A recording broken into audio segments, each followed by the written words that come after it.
สุดได้เนี่ยต่างออกนี้ในขนมวิดีโอนี้คือบางhaiเนี่ยต่างออกนี้ปีวิธีศาสตร์ในการแกะนี้การบอมรัวประจำคายสำหรับการติงเอาจอหน้าตรอบเซ็งๆหมายยังเคยในทางการบอมรัวคือมีเพียบเป็นอยู่เหมือนเต้นในขนมสมัยเป็นกิจกรรมแบบเนิบในปัจจุบันแต่ยังเคยทางการบอมรัวการล้างสำหรับการติงตูดซับติงมัตโตติงรถยนต์និងការติงแตกจีดามมาเอาขนมนูพงได้มันกระทานในต่างออกเนี่ยมวยจำนวนทอมประกอบจีบานโจลจีบ้าอัมพีที่ซ่าในการแกะเนี่ยก็โดยจีพอลวิจิเมียนនិងអវិជ្ជមានមួយចំនួនដែលបានកើតឡើងទាក់ទងទៅនឹងការបង់នោះនេះផងដែរបាទអញ្ចឹងដើម្បីកុំឲ្យខាតពេកខ្ញុំនឹងលើកឧទាហរណ៍មួយមកបង្ហាញបាទឧទាហរណ៍ថាខ្ញុំចង់ទិញម៉ូតូ Dream Song Free 2014បាទឧទាហរណ៍ថាខ្ញុំចង់ទិញនៅថ្ងៃទី1ខែ1ឆ្នាំ2014បាទខ្ញុំឧទាហរណ៍ថាតម្លៃម៉ូតូគឺមានតម្លៃ$1950បាទហើយខ្ញុំចង់បង់រយៈពេល3ឆ្នាំបាទចំពោះការបង់ដំបូងនេះគឺវាអាចប្រែប្រួលទៅតាមលក្ខខណ្ឌក៏ដូចជាការចរចាជាមួយក្រុមហ៊ុនផ្ទាល់តែម្ដងបាទអញ្ចឹងនៅក្នុងនេះខ្ញុំឧទាហរណ៍ថាខ្ញុំមិនបង់តែខ្ញុំមិនបង់សោះគឺខ្ញុំគ្រាន់តែចង់បង់ប្រចាំខែថាតើក្នុងមួយខែខ្ញុំបង់ប៉ុន្មានបាទអញ្ចឹងនៅក្នុងនេះជាធម្មតាការបង់រស់ក្រុមហ៊ុនតែតែគិតការប្រាក់ពីយើងដែលខ្ញុំឧទាហរណ៍ថាការប្រាក់ក្រុមហ៊ុនគិតពីយើងគឺ 1.5% ក្នុងមួយខែបាទអញ្ចឹងបើសិនយើងមានលក្ខខណ្ឌប៉ុណ្នេះបាទចម្លើយយើងប្រកាសជាទទួលបានបាទយើងឃើញថាតម្លៃរបស់យើងគឺក្នុងមួយខែយើងបង់តែ$83តែប៉ុណ្ណោះបើយើងប្រៀបធៀបទៅនឹងតម្លៃដើមរបស់យើង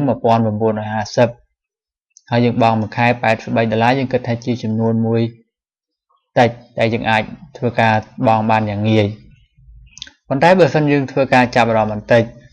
បាទគឺយើងមើលរហូតដល់ចុងខែទី3ចុងខែទី36ឬឆ្នាំទី3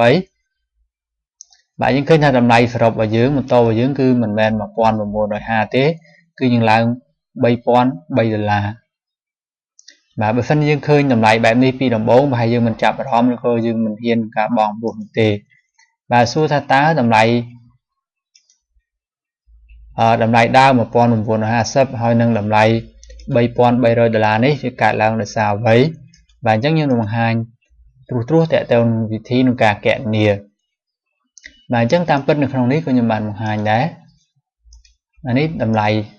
ថ្មីហើយយើងដាក់តម្លៃចាស់តម្លៃថ្មីបន្ទាប់ពីយើងបំពេញលក្ខខណ្ឌចប់បាទចំពោះតម្លៃថ្មីនេះគឺវាបានមកដោយសារគឺយើងយកតម្លៃដើមរបស់យើងបាទគុណទៅនឹងអត្រាការប្រាក់ហើយគុណនឹងរយៈពេលអញ្ចឹងរយៈពេលយើង3ឆ្នាំឬក៏36ខែបាទខ្ញុំនិយាយចូល36ខែតែម្ដងបាទយើង enter បាទនេះគឺជាចំនួនការប្រាក់ដែលគេខាងក្រុមហ៊ុនគិតពីយើងបន្តមកទៀតយើងយកចំនួនការប្រាក់មកបូកជាមួយនឹងថ្លៃម៉ូតូរបស់យើងនៅថ្ងៃទិញបាទពេលនោះយើងឃើញថាតម្លៃវាគឺស្មើនឹង$3003ហើយ$3300នេះគឺត្រូវដកថ្លៃដែលយើងបង់ទៀតឧទាហរណ៍បើសិនករណីយើងបង់$500បាទអញ្ចឹងតម្លៃនេះគឺស្មើនឹងតម្លៃមួយនេះដកនឹងថ្លៃបង់ដំបូងបាទអញ្ចឹងនៅសល់$2503អានេះករណីដូចចម្លើយដូចគ្នាអញ្ចឹងបើសិនយើងឃើញថាបើសិនយើងបង់ថ្ងៃទិញដំបូងយើងបង់ចំនួន$500អញ្ចឹងយើងឃើញថាយើងបង់មួយខែអស់តែ$70តែប៉ុណ្ណោះបាទអញ្ចឹង$70រហូតបាទអញ្ចឹងចុងក្រោយគឺសល់$2503បើសិនយើងចង់ដូរវិញឧទាហរណ៍បើសិនយើងចង់ដូរត្រឹម2ឆ្នាំបាទអញ្ចឹងយើងវាយ2ឆ្នាំទៅនេះបាទអញ្ចឹង2ឆ្នាំយើងបង់មួយខែ90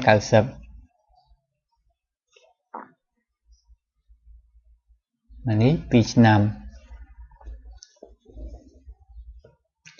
បាទចំពោះការបង្កើតតារាងនេះក៏មិនជាអ្វីជាបញ្ហាផងដែរបាទឥឡូវខ្ញុំឧទាហរណ៍ថាខ្ញុំលុបតារាងនេះចេញទាំងអស់បាទឥឡូវឧទាហរណ៍ថាបើយើងចង់គណនាដូចខាងដើមដែលយើងចង់គណនា3ឆ្នាំហើយតម្លៃយើងនេះគឺយើងមិនបង់ទេខែទី1គឺយើងចាំបង់ប្រចាំខែ bài chắc nước không lý dương còn tại ố và sam sắp mùi khái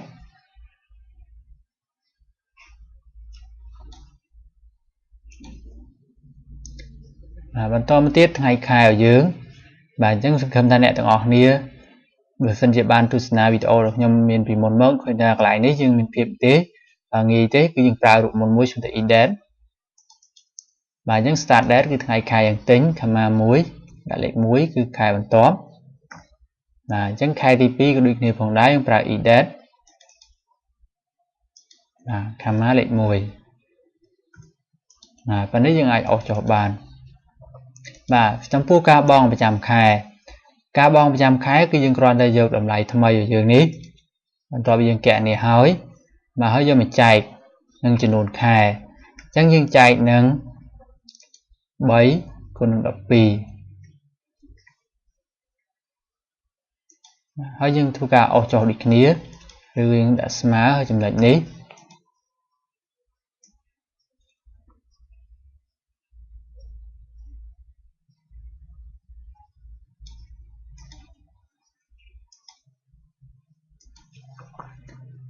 จังยังเคยทำแบบฟันยังออกแบบนี้ยังเคยน่าจำนวน8.3 ปีอาจมีการหลบบ้าในขนมกาตูตรวจจะแสดงโดยใช้ดังใบงีส่วนกำอ้อยมีเล็กแบบนี้ก็ยังปลาลูกมนมุ้ยมาถาร้อนvàคือดังใบบังคุดลายนี้ยังดักคามาโซนให้บัดวงจอvà bênนี้คือดังลายเล็กกว่ายืงคือเตยจิกดจึงมีเพียบงีส่วนการตูตรวจ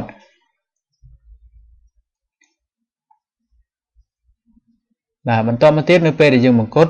ចំពោះខែចុងក្រោយនេះប្រកបជាមានការប្រែប្រួលផងដែរអញ្ចឹងដើម្បីបង្ហាញជាក់ស្ដែងតែម្ដងបើមិនយើងមិនធ្វើការ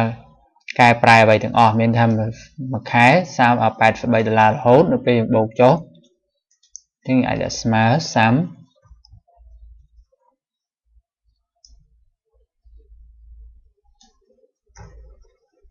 បាទអញ្ចឹងយើងឃើញថាតម្លៃយើងទៅជា$2988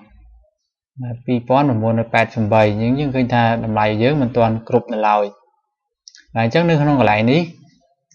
ចំពោះខែចុងក្រោយគឺយើងដាក់ស្មើយើងយកតម្លៃនេះហើយដកនឹងផលបូកនៃចំនួនខែផ្សេងៗទៀត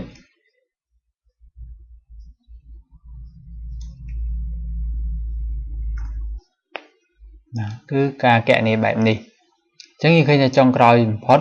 ចម្លើយយើងគឺត្រូវបង់$3,303 $3,303